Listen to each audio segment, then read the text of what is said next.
স্কটল্যান্ডের বন্য প্রকৃতির সৃষ্টি আইল অব স্কাই, এগুলো হলো ইউরোপের পর্যটকদের পছন্দের জায়গা।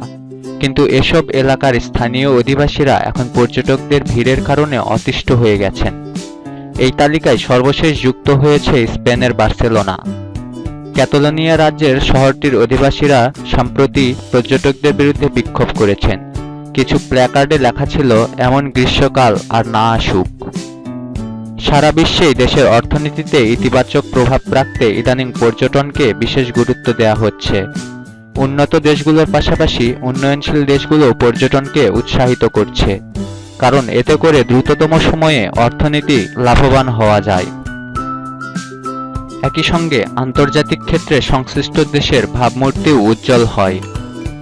বার্সেলোনার অধিবাসীদের অভিযোগ, পর্যটকদের কারণে তাদের শহর বসবাসের অনুপযোগী হয়ে পড়ছে।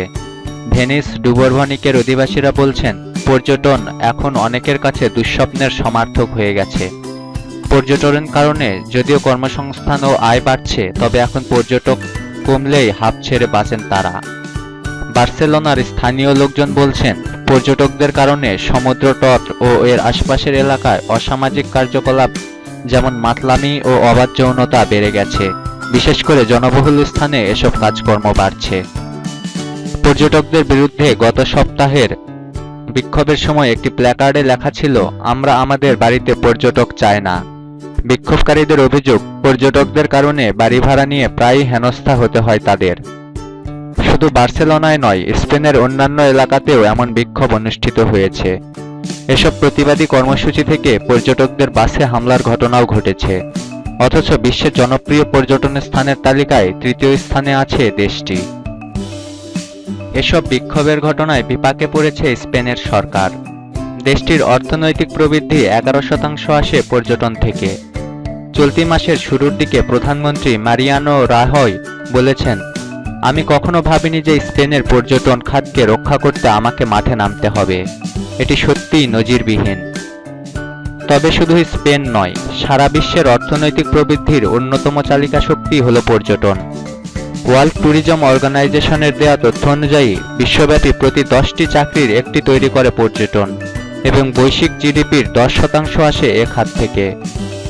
1995 থেকে 2016 সাল, এই বছরগুলোতে আন্তর্জাতিক পর্যটকদের সংখ্যা 52 কোটি 50 লাখ থেকে বেড়ে 120 কোটিতে দাঁড়িয়েছে। বিশেষ করে চীন, ভারত ও উপসাগরীয় দেশগুলোর ট্যুর অপারেটর কোম্পানিগুলোর কম খরচের প্যাকেজে এতে বড় ভূমিকা রাখছে। আর ভিড় বেড়েছে পর্যটন স্থানগুলোতে। ক্রোয়েশিয়ার ডুবরভনিক বিখ্যাত ক্রুজ জাহাজগুলোর জন্য। জনপ্রিয় টিভি সিরিজ গেম অফ থ্রোনসের কল্যাণে এখানে পর্যটকদের আগ্রহ আরও বেড়েছে। আবার 17 ও 18 শতকের অনেক স্থাপত্যও আছে। সেখানে ঢুকতে গিয়ে অনেক সময় ঘন্টার পর ঘন্টা লাইনে দাঁড়িয়ে থাকতে হচ্ছে পর্যটকদের। ডুবরভনিকের মেয়র মাতো ফ্রাকোভিচ বলেছেন, এখন পরিস্থিতি নিয়ন্ত্রণে, প্রচুর ক্যামেরা লাগানো হয়েছে এবং বন্দরে আসা ক্রুজ জাহাজের পরিমাণ কমিয়ে দেওয়া হচ্ছে। একই ধরনের ব্যবস্থা নেওয়া হয়েছে ভেনিসেও। বছরে 2 কোটি 40 লাখ পর্যটক আসে সেখানে। কর্তৃপক্ষ জানিয়েছে, ভেনিসের সেন্ট মার্ক স্কোয়ারে ঘুরতে হলে আগে থেকে জায়গা সংরক্ষণ করতে হবে। আর যদি পর্যটকেরা পিকনিক করেন বা খালে স্নান করেন, তবে 500 ইউরো জরিমানা দিতে হবে। অন্যদিকে ইতালির ফ্লোরেন্সে জনবহুল স্থানে পিকনিক নিষিদ্ধ করেছে কর্তৃপক্ষ। এর মূল লক্ষ্য একটাই, যেন পর্যটকেরা কোথাও বসে আসর জমাতে না পারেন। বর্তমানে যেসব দেশে পর্যটকদের বিরুদ্ধে বিক্ষোভ হচ্ছে, ইউএনডব্লিউটিওর প্রধান তাদের রিফাই সেসব বিক্ষোভকারীদের উদ্দেশ্যে বলছেন, যারা আজকে বলছেন যে আর পর্যটন চান না, দুদিন পর তারাই পর্যটক হারানোর শোকে সবার আগে কাটবেন। এর জ্বলজ্বন্ত উদাহরণ হচ্ছে তুরস্ক। 2016 সালে সামরিক বাহিনী চালানোর কু ও রাজনৈতিক অস্থিরতার কারণে দেশটির পর্যটকের সংখ্যা আশঙ্কাজনক হারে কমে গেছে। দেশটির সামগ্রিক রাজস্ব কমে গেছে 30%। এখন মারিয়া হয়ে পর্যটকদের আকৃষ্ট করার চেষ্টা করছে দেশটির কর্তৃপক্ষ। ভ্রমণ বিষয়ক স্কিপ্ট ট্রাভেল ইনফরমেশনের ওয়েবসাইটের প্রতিষ্ঠাতা রাফাত আলী বলেন, খুব বেশি পর্যটকের সমস্যা থাকা ভালো।